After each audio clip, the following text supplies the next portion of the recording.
And it's Friday. Welcome to our live stream coming to you from the Huckabee Theater just outside of Nashville, where we'll be taping our show for TBN that I know you're going to be watching. I'm sure you've got your watches and clocks, calendars all set so that you wouldn't miss it for anything in the world. And you don't want to. We'll explain why a little later. But as usual, Pam Case joins me. She's the senior producer for the show. She would probably second the motion of what a great show we have. Absolutely, yes. It'll be fun. Yeah. We'll give them the full rundown before we wrap up the live stream today. But we want you to send some questions in the chat. We'll get to as many questions that you send us. We have some great videos to show you. You're going to love it. And when you send in your questions, we have moderators who are watching the chat. They'll send them to Pam. She'll ask me. I'll do my best to answer them. We kind of want to start with something a little lighthearted and show some of Joe Biden's best moments from the week. You know, he was over in Ireland this week. We'll be showing those. What about Bud Light and this amazing fiasco they've had? What a disaster. We'll talk about it, why it happened, and can they recover? And of course, speaking of trying to recover, Karine Jean Pierre tries and horribly fails to dodge some questions from the White House press corps, who are finally asking some questions. Well, as we usually do, we'll start today's show with the pre-show poll. Before we start, we give you something to respond to, and it's the poll that we do. I don't even know what the poll is about, so that's why I always turn to Pam and say, tell us about the pre-show poll. From time to time, I feel like I need a disclaimer. You know what I mean when we do this? But it is always fun. This one is a fill in the blank. I don't know that we've ever done one quite like this, I don't all right? remember a fill in the blank. Okay, so this is a fill in the blank.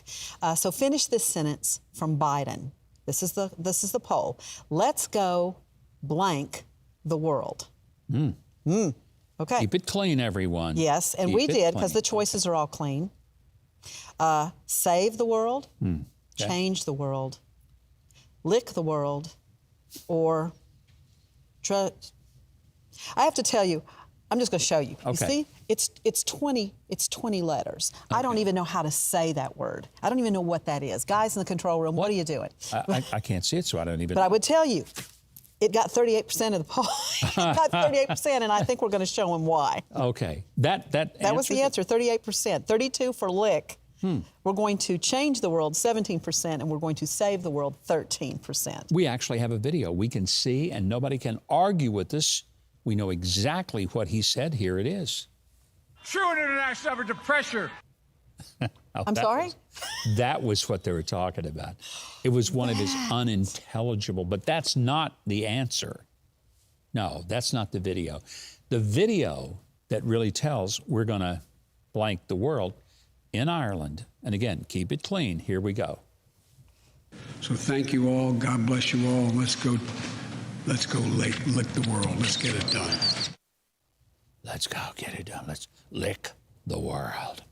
What in the world does that mean? I have no clue. 32% of our audience, though, with a lot, well, 200 or 300 votes today, agreed. So there you go. I'm wondering if he just misspoke, because I would have thought that he said, let's go sniff the world, because, Joe sniffs people's hair. Right. Little girls, normally.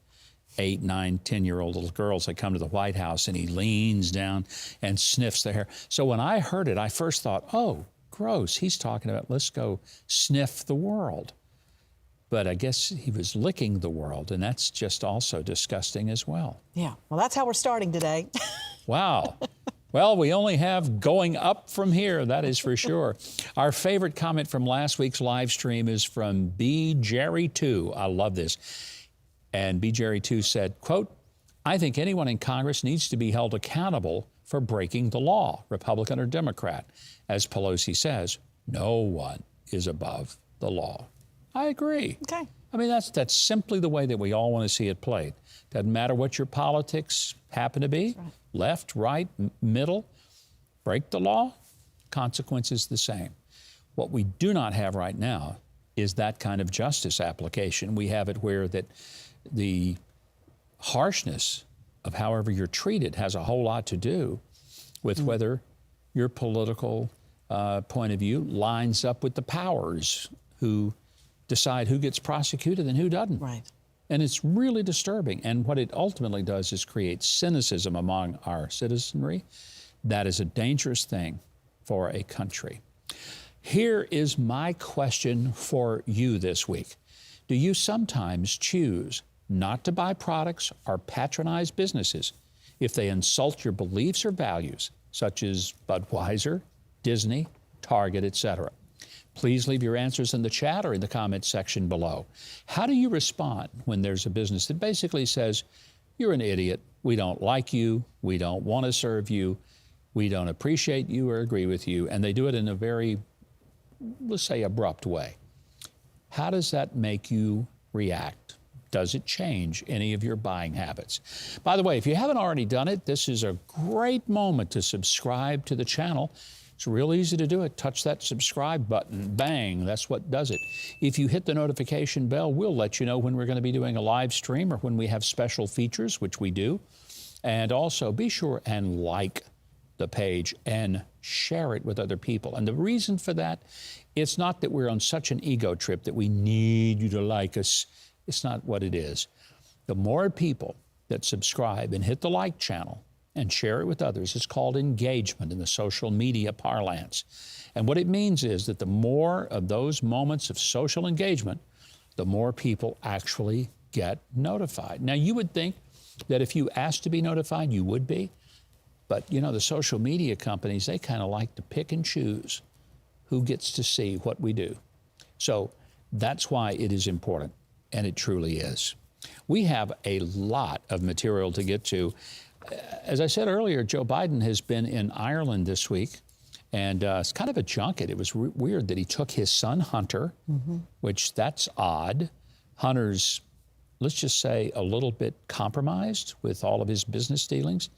And apparently he has tried to get business in Ireland before with his company, Rosemont Seneca, which did business in Ukraine and China. So what does Pop do? Pop loads him on Air Force One and gives him a ride. But there's more.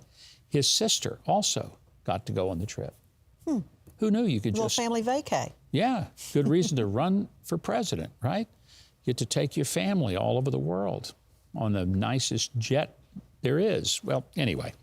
So Joe had a little bit of a problem with his tongue getting tied yet again, or his brain tied, or both. You kind of get the impression he may not exactly know the geographical location of his own office. Watch. As a matter of fact, as you walk into my office in the Oval Office in the United States Capitol, guess what? You know who founded and designed and built the White House? An Irishman. No, not a joke. Not a joke. He says that all the time. Not a joke, not a joke. You know what is a joke? That he doesn't know where his office is. He says in the Oval Office in the Capitol. I mean, I think he surely knows that it's like 17 blocks from the White House. His office is not in the Capitol. It's in the White House. It's at 1600 Pennsylvania. You go all the way to Pennsylvania Avenue to the Capitol before you find the Capitol, and there ain't no Oval Office down there. Now, that's weird. Got to say it. Joe did bring an extraordinary amount of hope, optimism, and sheer joy to many of the American people when he made this statement in Ireland. Thank you all very much. And I'm not going home. I'm staying here. Isn't this an incredible place? All you American reporters. Looks just like the White House, right? Yeah, the president said, I'm not going home. I'm going to stay here. And cheers went up from half of America. I'm not going to tell you whether or not I cheered. That would be inappropriate, I'm sure. But anyway, he said it. We're just reporting it. There was also a story that he tells. Joe Biden loves to tell stories, and usually it involves something in his past. Maybe it's because he can't remember the present. But sometimes these stories, I mean, when you really listen to them, you're trying to figure out, is there a point to this? Here's such a story that he told while in Ireland. And I never understood what he meant when he said, Joey, I worry about you. He'd lean over. I said, Pop, what do you worry about? He said, you're too much like that guy who led the revolution instead of the guy who was the prime minister. He said, you got to be less like the military guy. They shot him. I'm not sure who he was. Was he talking about George Washington leading the revolution? I'm not really sure. But they didn't shoot George Washington. So who was he talking about? I don't know. I mean, it was hard. You're trying to figure out, okay, I'm a fairly astute student of history. I haven't a clue. Right. Yeah, a chapter was left out of the book. Yeah. And you can just see the people in Ireland kind of looking around like, what the heck is he talking about? Well, we don't know. Anyway, I think that one of the most maybe telling ways that you can determine the personality, the character, and the truthfulness of a human being is to put them in the presence of a dog. See, I'm a big believer in dogs. I'm a me too. Dog person. I know you are too. And I've often said I would never live in a world without dogs. I even have a T-shirt, and on the T-shirt it says, I love my dogs and maybe 2 or 3 other people. And that's not too far off from reality. Yeah. So because I'm a dog person, I always pay attention to how the dogs react to somebody. Yes. If the dogs don't like somebody, I'm thinking maybe I shouldn't either. Yeah, they're quite intuitive. They really, really are. Dogs are so stinking smart. And when Joe was in Ireland, this little moment happened. I'll let it speak for itself.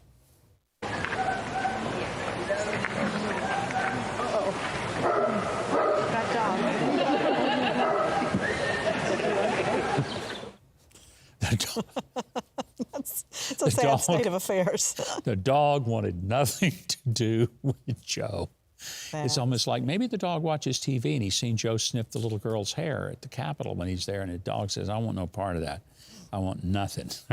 Well, I have to tell you, we even had a viewer, I think, suggest that there was a good reason for him just to stay there, because to keep he and his family out of trials here in the U.S. So maybe staying in Ireland isn't such a bad idea. Got Hunter with him? Yeah, but as long as the Justice Department is filled with a bunch of lackeys who will pretty much look the other way at everything he does and everything Hunter has ever done, I doubt he has anything to worry about. Yeah, he's safe and sound. Yeah. Who knows? Who cares? We move on. We had a story we were talking about before. Last week, I was turkey hunting out in West Texas. And I got a new shotgun just for turkey hunting, custom-made, left-handed model, which is a good thing to have if you shoot left-handed, as I do. And so, anyway, part of the uniqueness of this special-made turkey gun is a pistol grip on the shotgun, which is good if you're trying to keep things steady as you're watching a turkey come toward you, and you have to be absolutely still. So I had this moment, and the accident was that I didn't properly brace the shotgun on my shoulder, and I took the shot at the turkey, having to lean out like this to get the shot to the window of the blind, and the gun came roaring back and scoped me. You cannot see, thank goodness, as well. But underneath my eye, covered by a mountain of makeup, is a very dark black eye and a big gash over the top of my eyebrow. It was not pleasant. And you were by yourself in this blind when all this is happening. Right. But it was stupid. But I realized what happened, and this makes it a little better, because I knew I would never have taken the shot with a shotgun without bracing. But in that split second, when I have to take the shot and I'm holding the pistol grip, I know what I did. I said, oh, this is a pistol. And I didn't fully brace, and that's why there was enough flex in the moment that the shotgun came back. I bet I don't make that mistake again. What do you bet? I'm glad you're fine. Did you hit your mark? That's the important question. The turkey is in my freezer. Okay. Yes. Just want to make sure it was all worth it. Oh, yeah, absolutely. Totally. Okay. I mean, it's been a little awkward when I've had to do some TV appearances earlier this week, and I'm trying to figure out how do I cover this up with enough makeup. And I even wore glasses on a couple of TV hits to help conceal the ugliness of the wound. Well, we appreciate your transparency. So. Well, thank you. And Glad it's okay. The good news is, as I say, the turkey is in my freezer. You ever had wild turkey? I have. It's wonderful. It's one of my faves. Cooked right. Any wild game. A lot of people say, oh, I don't like the taste of wild game. I know the answer. You told me. Yeah. Buttermilk. Buttermilk. Soak it in buttermilk the Yes. night before you cook it. I made some deer steak last week. That's what I did. Tastes as good as any beef you'll ever have. But that is the key. A lot of people say, it tastes gamey. Then you didn't prepare it right. That's all I can tell you. See what you learn on the live stream? I mean, how many people would know this if they didn't? That's right. Anyway, if you have not subscribed to the channel, do it. Do it right now. And if you haven't already, hit the notification bell, hit the like button, and then share that we are on live right now in the live stream and tell other people about it. We just couldn't have a week that goes by without having a little look-see at what our Vice President Kamala Harris is up to. You know, she's been enamored with things like yellow school buses and all sorts of things. What was one of the things recently that she got all excited? Anyway, this week, what is she excited about? Bridges. Watch. So, you know, when we think about America's bridges, I'm a Californian, so I'm going to tell you one of the things I think we think about. We think about things like the Golden Gate Bridge. Or, you know, some of you might think about the Brooklyn Bridge. But bridges like the one behind me are just as important. Because, you know, every day, more than 100,000 people cross the northbound 395 bridge. That's so profound. I never would have understood that about bridges. Thank you, Vice President. We are better for it, that's for sure. It's almost like every week, you know, she gives us these treasures. Yes. One of my favorites was when she said, we're here for our children. They are our future. The future is our children. And that's why we must look in the future for our children. And that was the whole statement. It was just bizarre. Could have said it in 3 seconds, but okay. But it was more fun that she took 25. Yeah, absolutely. Let's get to a couple of questions, and then we're going to go to one of the fun segments for this whole live stream. Okay. Carolyn Jones says, I don't know if it's just me or does it seem the use of the word fiasco is on the rise? Well, I don't know about the word being on the rise, but the reality of fiasco certainly is. So good point. Yeah. So our question, reminding everyone, the question of the day is, do you sometimes choose not to buy products or patronize businesses if they insult your beliefs or values, such as Budweiser, Disney, Target, or et cetera? And I wanted to make sure that I tied that to someone's question. Let me make sure I get it. Purple Hayes said here, it's more of a statement, I love Disney, and since they went woke, I've not bought anything from them, and I suppose that's happening more often. I think it is. You know, I remember a few years ago, I didn't have that. Let's say I had 2 fewer grandkids than I have now, so I had 5 since I have 7 now. And we took the whole crew to Disney. And after they've gone totally off their rocker, I will not do it again. You know, if my kids want to take their kids, fine. But I'm not taking my family there again. I'm just not. I'm done with them. Some of the things they have done and put out, and their fight with the state of Florida, which was untrue, libelous, if you will. And I said, you know, there's other amusement parks. I'll tell you a great one. Silver Dollar City in Branson, Missouri. You know what my son-in-law, I'm not doing an ad for Silver Dollar City, but it's closer to me, and I just love the park. My son-in-law said about Branson, we all went there on a family visit once, a few years back. And when we got back, he said, Branson is like Vegas for Christians. I thought, what a great moniker. Wow. The Branson Chamber of Commerce should pay him for that. Absolutely. But anyway, his point was it's a very entertaining city, but it's clean, it's wholesome. You know, there aren't strip shows and crazy, weird stuff that you have to explain to your children or shield them from. And virtually the whole community is wholesome, affordable, and fun. And it's just kind of a throwback to the good old days. And if you've never been to Branson at Christmas time, oh my goodness, It's absolutely fantastic. Well, So there's I'll the even commercial. throw in one for Dollywood as well in East Yeah. Tennessee. Same thing, clean, wholesome, and a blast during the holidays. By the way, There the you go. same people who own Dollywood own Silver Dollar City, Well, the there you Hershon go. family. Well, who knew? Yeah. There you go. That's probably why it is done that way. Okay, I want to go to some really incredible video this week. If you have not, and the only way you could not know this is if you just have been like somewhere in Antarctica and had no internet, TV, radio, anything. But Budweiser, advertising their Bud Light brand, their light beer, decided to hire this pretend woman. This person is a biological male.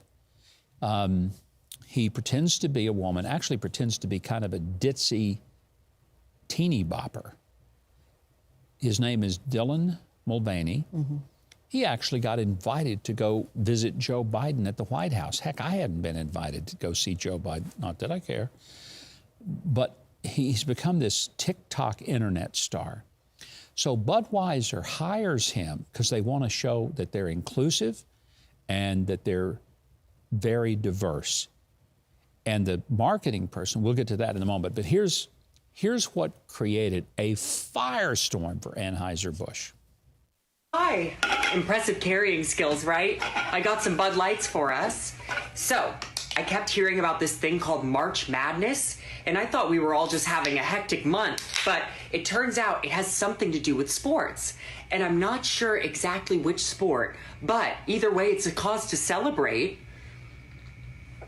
This month, I celebrated my day 365 of womanhood, and Bud Light sent me possibly the best gift ever, a can with my face on it. She celebrated her 365th day of womanhood. No, she didn't. She's not a woman. She is a man. And you look at that and you're thinking, Yeah, what a mess, though. The beginning what of a hot big mess. Mess, indeed. Anyway, so this ad goes out. Well, since then, the boycott of Budweiser has resulted in about a $7 billion as with a B, market valuation loss.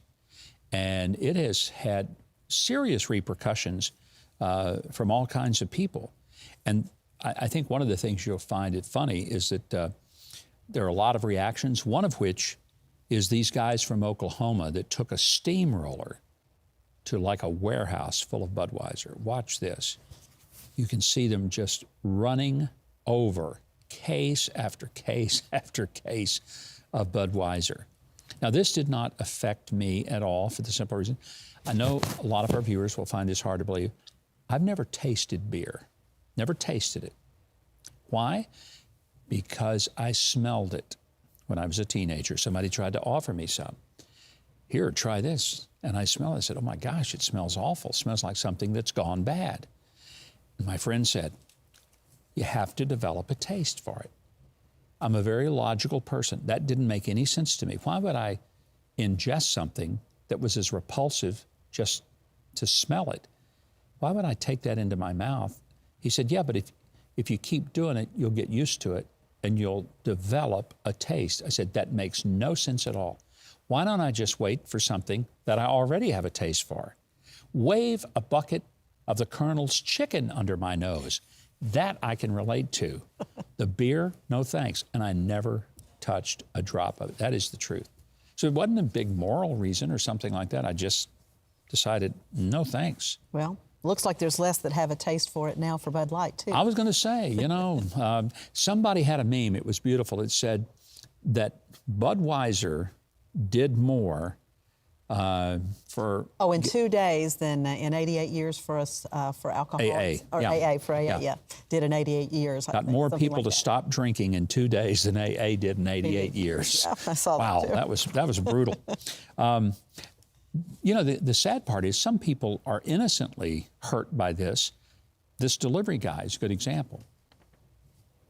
Sole product of the company I work for is Anheuser Brush products.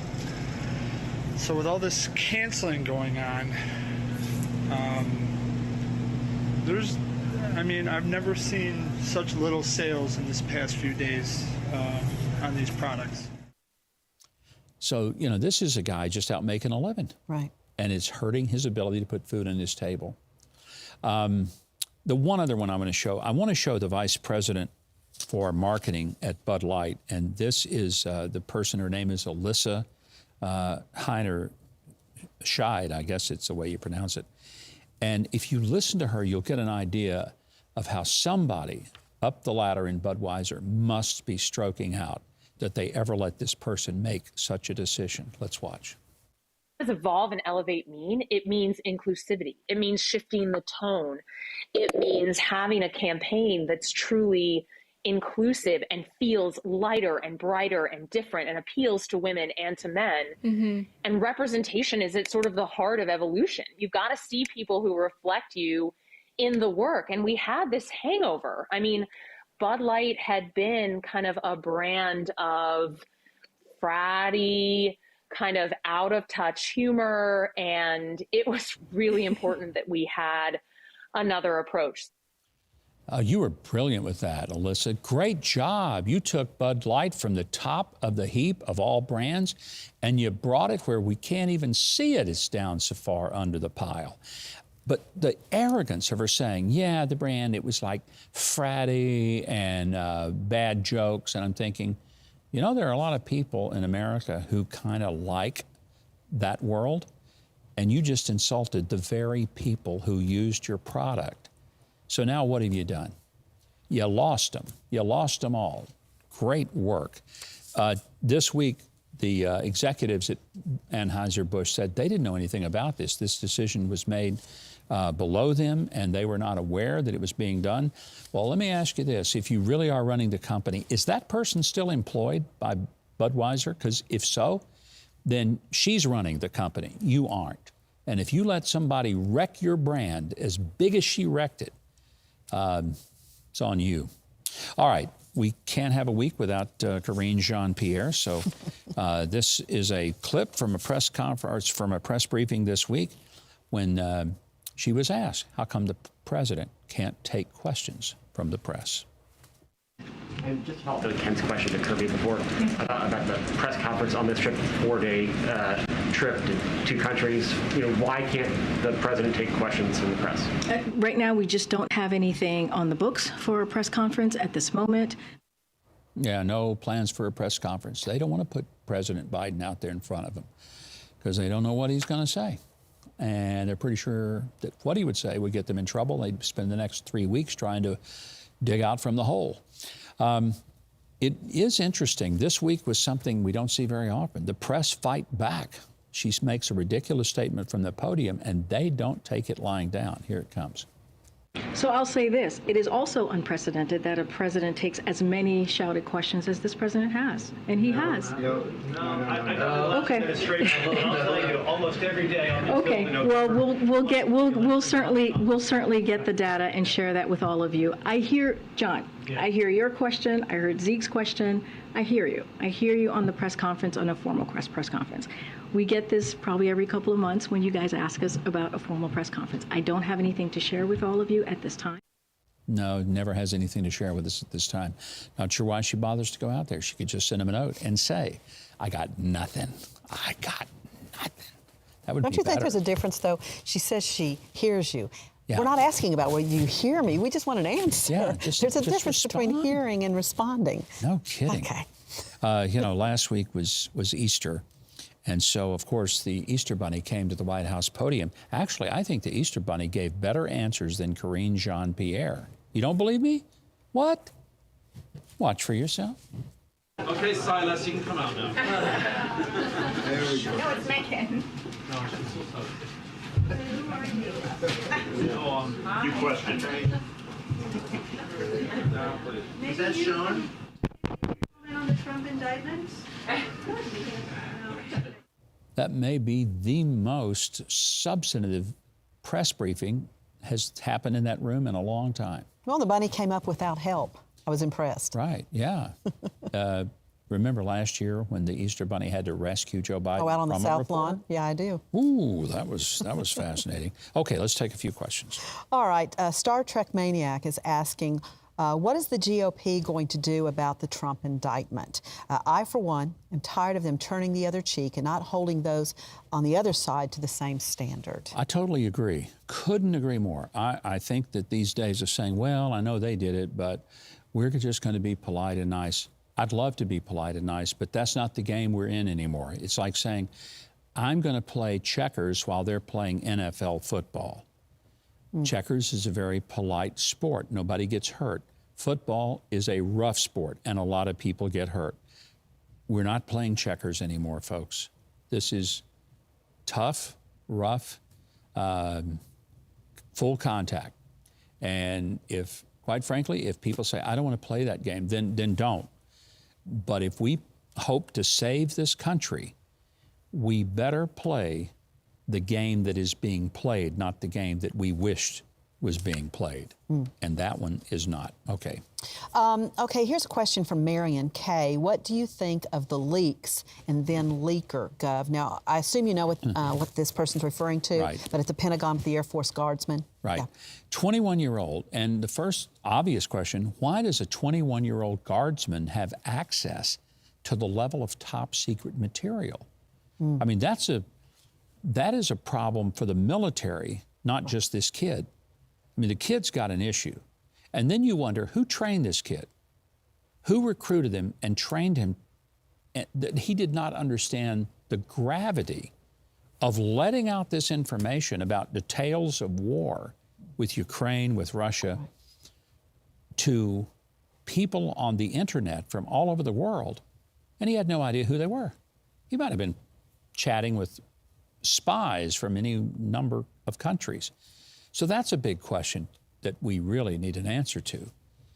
But I also have to say, if you listen to our military leaders these days, they talk a whole lot more about climate change, about making sure that there's room for transgender people in the military and gays and lesbians, and that we're inclusive and that we have diversity in the military. Whatever happened to the idea that the basic purpose of the military is to kill people and break things? It's not to see if we can be diverse. So we're getting what we have sort of bargained for. We see this disaster in Afghanistan. The current military takes no responsibility of any consequence for that. In fact, they say they're proud of it. Well, they shouldn't be. They should be ashamed of it. All of these things are very troubling, but this thing this week with the 21-year-old reveals a whole lot of issues that need to be resolved in the military, for sure. Okay, let's talk about our poll, by the way. Let's see. I'm trying to look and see what this one is. Does anyone withhold your business from companies that insult your values? Yes, 92%. No, 7%. Wow. So there you go. From a discussion that we had a little bit earlier in our live stream. All right, Purple Haze asking, if people are getting after people for stereotypes, why don't they after Dylan for doing that to women? It's a great question, Purple Haze. I don't know. I mean, that's an appropriation of women. If I were to say something that sounded Spanish, I would be accused and vilified for appropriating a culture that isn't mine. Well, he's appropriating an entire gender that is not his. The double standard is just, it's stunning. Before we leave, I'm going to show one other quick video clip. This is disturbing. I hate to end on a kind of a tragic note, but I want you to watch some people go to Walmart and basically brazenly shoplift and just eat stuff out of the aisle. Watch this. Now, here they are. They're proud of it. They know they're on camera because they want to be on camera. That's the whole point. Chicago Walmarts completely shutting down. 4 different stores in the Chicago area, they're leaving. Whole Foods is pulling up stakes in, of all places, San Francisco. You'd think they'd love Whole Foods in San Francisco, but they're losing millions of dollars, people just robbing them blind. And these companies aren't in business to see if they can lose money and have people come in and make it unsafe. And the Whole Foods people said, it's no longer safe for our employees to work in our store. They're shutting it down. Wow. When you don't deal with crime in a responsible manner, everybody pays. It's just tragic.